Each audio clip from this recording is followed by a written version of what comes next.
আসসালামু আলাইকুম। আজকে আপনাদের জন্য নিয়ে এলাম মজাদার চিংড়ি মাছ ভুনা।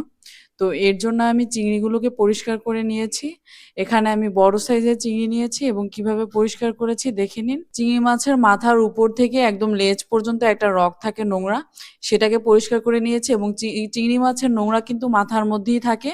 তো আমি মাথার খোলসটা ফেলে সেটাও পরিষ্কার করে নিয়েছি। এই যে দেখতেই পাচ্ছেন। তো এইভাবে পরিষ্কার করে নিয়েছি, ধুয়ে নিয়েছি।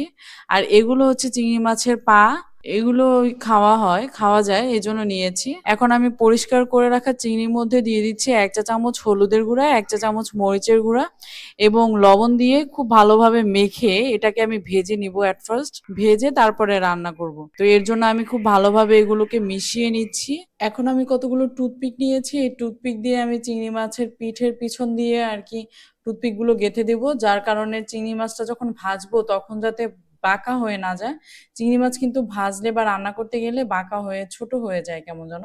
এজন্য এইভাবে যদি টুথপিক পিছনে গেঁথে নেওয়া যায় তাহলে কিন্তু এটা সোজাই থাকে, রান্নার সময় এটা বাঁকা হয় না। তো সবগুলোই আমি এভাবে টুথপিক গেঁথে নিচ্ছি। এখন আমি চলে যাচ্ছি মূল রান্নায়। এজন্য মাছগুলোকে আমি এট ফার্স্ট ভেজে নিব।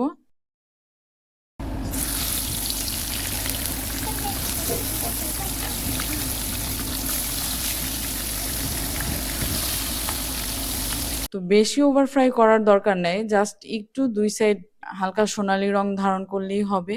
তো আমি সবগুলো মাছ দিয়ে দিয়েছি, এখন খুব ভালোভাবে একটু ফ্রাই করে নিচ্ছি। এক সাইড ভাজা অলরেডি হয়ে গিয়েছে, এখন আমি উল্টে দিচ্ছি।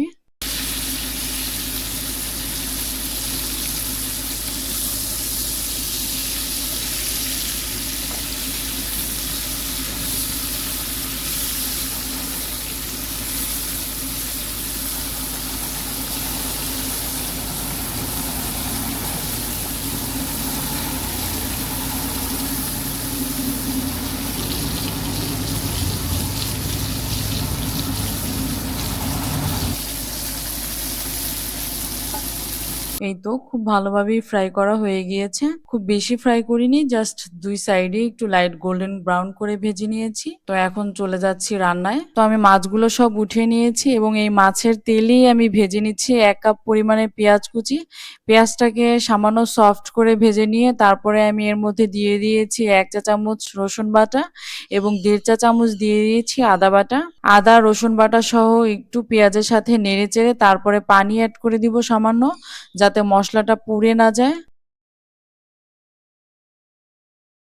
একটু কষিয়ে নিয়ে তারপরে আমি এখানে অ্যাড করছি ১ চা চামচ হলুদের গুঁড়া, ২ চা চামচ অ্যাড করছি মরিচের গুঁড়া এবং আমি এখানে ১ চা চামচ অ্যাড করছি ধনিয়া গুঁড়া ও ১ চা চামচ জিরা বাটা অ্যাড করছি। এরপরে মশলাগুলোকে ভালোভাবে কষিয়ে নিতে হবে। মসলার উপর থেকে যখন তেল উঠে আসবে তখন বোঝা যাবে যে হ্যাঁ, এটা কষানো হয়ে গিয়েছে।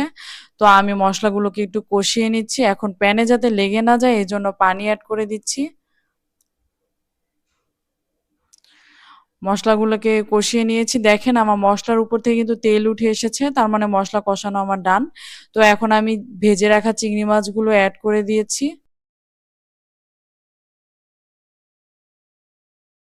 সামান্য একটু মসলার গ্রেভিটার সাথে আরকি এপিঠ-ওপিঠ লাগিয়ে নিবো, আর কিছুই না জাস্ট। তো তারপরে আমি এর মধ্যে পরিমাণ মতো পানি এড করে দিচ্ছি।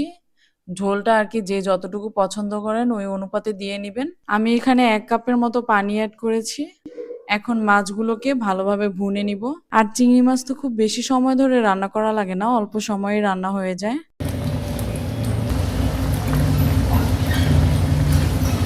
আমি কয়েকটা কাঁচামরিচ এড করে দিয়ে ঢেকে রাখছি। এই তো আমার রান্না কিন্তু হয়ে গিয়েছে। আমি ১ চা চামচ জিরার গুঁড়া এড করে দিচ্ছি। এই ৫ মিনিটের মতো ঢেকে রাখলেই হবে। ব্যাস তৈরি হয়ে গেল দারুণ মজাদার চিংড়ি ভুনার রেসিপি। আজকের রেসিপিটি যদি ভালো লাগে অবশ্যই একটি লাইক করে দিবেন এবং কমেন্ট করে কিন্তু আপনার মতামতটা জানাবেন যে রেসিপিটি কেমন হলো। বাসায় কিন্তু অবশ্যই ট্রাই করবেন আর ট্রাই করেও আমাকে বলবেন। তো এরকম মজার মজার রেসিপি পেতে আমার চ্যানেলটিকে সাবস্ক্রাইব করে রাখবেন। আজ তাহলে এ পর্যন্তই। আল্লাহ হাফেজ।